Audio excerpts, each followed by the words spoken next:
అందరూ ఎలా ఉన్నారు? బాగున్నారా? నేను బాగున్నానండి. ఇవాళ నేను సింపుల్గా పులావ్ చేసేద్దాం అనుకుంటున్నాను. సో పప్పు కూర అలాంటివి ఏమీ పెట్టుకోకుండా, ఆనియన్ వేయకుండా, అలాగే అల్లం వెల్లుల్లి పేస్ట్ వేయకుండా చాలా సింపుల్గా పులావ్ చేసేద్దాం అనుకుంటున్నాను. వెజిటబుల్స్ వేసేసి చాలా చాలా బాగుంటుంది. సో ఇందులో ఎక్కువ కొత్తిమీర పుదీనా వేసేసాను. అలాగే మన పచ్చిమిరపకాయలును అల్లం ముక్క వేసేసాను. ఇంకా వెల్లుల్లి వాడనని చెప్పాను కాబట్టి అవేం వేయట్లేదు, అడుగునున్నాయండి అవి. సో పచ్చిమిరపకాయలు, అల్లం, కొత్తిమీర, పుదీనా ఇవి నేను గ్రైండ్ చేసేసుకుంటాను. కొంచెం పసుపు వేసేసి గ్రైండ్ చేసేసుకుంటాను. ఉప్పు మాత్రం మనం పులావ్లో వేసేటప్పుడు వేసేస్తాను. సో కొన్ని పచ్చిమిరపకాయలు మామూలుగా వేసేటప్పుడు, అలాగే బీన్స్, అలాగే ఆలు, క్యారెట్, టమాటో తీసుకున్నాను. సో ఉల్లిపాయలు అనేవి లేవు. సో కార్తీక మాసం కాబట్టి, అలాగే బఠానీలు. సో మిగతా ప్రొసీజర్ అంతా మీకు తెలుసు కాబట్టి నేను లవంగం, దాల్చిన చెక్క అన్నీ వేసేస్తాను. అన్నీ వేసేసి వెజిటబుల్స్ అన్నీ వేసేసి రైస్ వేసాక మీకు మళ్ళీ చూపిస్తాను. చూసారు కదండి, నేను కుక్కర్ పెట్టేసుకున్నాను. లవంగం, దాల్చిన చెక్క, ఇలాచీ, బే లీఫ్ వేసాను. సాజీరా కూడా కొంచెం వేసాను, ఎక్కువ లేదు, సో ఎక్కువ వేయలేదు. సో లవంగం, దాల్చిన చెక్క, ఇలాచీ, బే లీఫ్ అంటే మన బిర్యానీ ఆకు వేసేసాను. అలాగే వెజిటబుల్స్ అన్నీ వేసేసాను. నా దగ్గర ఉన్నవి వేసాను. టమాటోలు వేసాను, బీన్స్ వేసాను, ఆలు వేసాను, క్యారెట్ వేసాను, అలాగే బఠానీలు వేసేసాను. నేను ఉల్లిపాయలు వేయనని చెప్పాను, అలాగే అల్లం వెల్లుల్లి పేస్ట్ వాడను కాబట్టి నేను మన ఇంట్లో ఉన్న మిగతావన్నీ వాడుకోవచ్చు. సో కార్తీక మాసం కాబట్టి ఇలా చేస్తున్నాను నేను. అదే మామూలు రోజుల్లో అయితే నేను అల్లం వెల్లుల్లి పేస్ట్ కానీ ఉల్లిపాయలు కానీ మస్తుగా వాడతాను. ఇప్పుడు నేను ఇందాక మీకు చూపించాను కదా, ఆ పేస్ట్ వేసేస్తున్నాను. పచ్చిమిరపకాయలు, అల్లం, కొత్తిమీర, పుదీనా ఆ పేస్ట్ వేసేసాను. ఇది పూర్తిగా ఇందులోకి కలిసిపోవాలండి.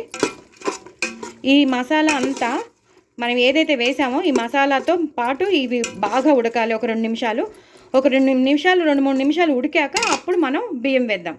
సో అప్పటిదాకా వేయక్కర్లేదు. సో ఇది బాగా ఉడకాలండి. ఉడికాక మీకు మళ్ళీ చూపిస్తాను. దయచేసి నా ఛానల్ని సబ్స్క్రైబ్ చేసుకోండి, సపోర్ట్ చేయండి. మరిన్ని రెసిపీస్తో, మంచి రెసిపీస్తో మీ ముందుంటాను. నా ఛానల్ని ప్రమోట్ చేయండి, ఇంకో నలుగురికి షేర్ చేయండి.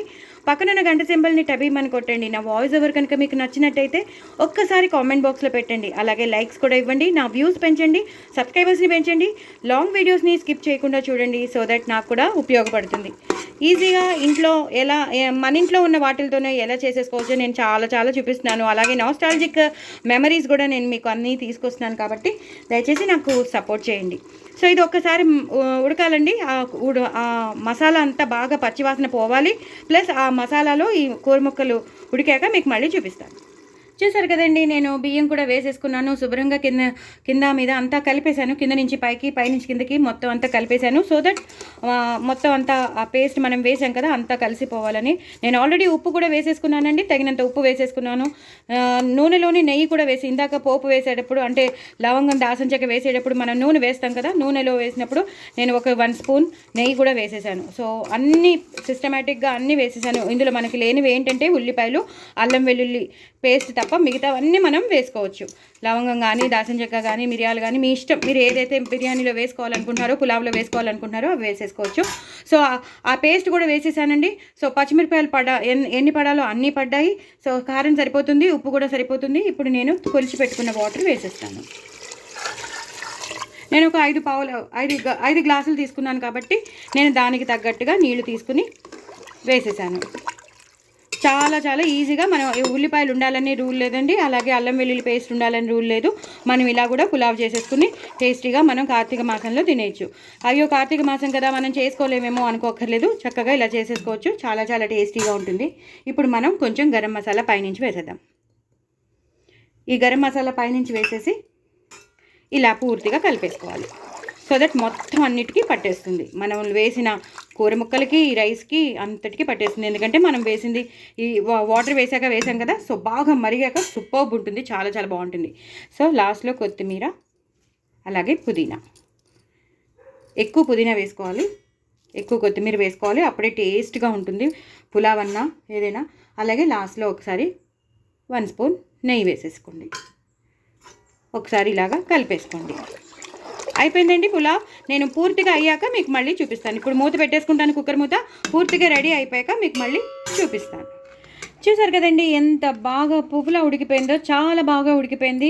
ఎక్కడ మనం ఎలా కావాలని కోరుకుంటామో అలాగే వచ్చింది చూసారు కదా. సో ఇలాగే చేసేసుకోండి కార్తీక మాసంలో, అసలు చాలా చాలా టేస్టీగా ఉంటుంది. నేను చెప్పిన మసాలా ఉంది తెలిసిపోయింది కదా, ఆ మసాలాతో చూసారా కిందంతా ఉంది, బాగా కలపాలి. కానీ నేను ఒక చేత్తో ఫోన్ పట్టుకుని వీడియో తీస్తున్నాను, ఒక చేత్తో కష్టం కాబట్టి నేను 2 చేతులు ఉపయోగించాల్సిందే. బట్ నేను వల్ల కావట్లేదు, అయినా సరే నేను మీకు చూపిస్తున్నాను. చాలా చాలా టేస్టీగా ఉంటుంది. నేను వీడియో తీసడం అయిపోయాక పూర్తిగా అంతా కలిపేస్తానమాట. సో చాలా చాలా టేస్టీగా ఉంటుందండి. మీరు కూడా తప్పకుండా చేసుకోండి. నా ఛానల్ని సబ్స్క్రైబ్ చేసుకోండి, సపోర్ట్ చేయండి. మరిన్ని రెసిపీస్తో మీ ముందు ఉంటానండి. అసలు ఆ టెక్స్చర్ చూడండి, అవి చూడండి ఎలా ఉన్నాయో, చాలా చాలా టేస్టీగా ఉంటుంది. దయచేసి నా ఛానల్ని సబ్స్క్రైబ్ చేసుకోండి. బాయ్ అండి.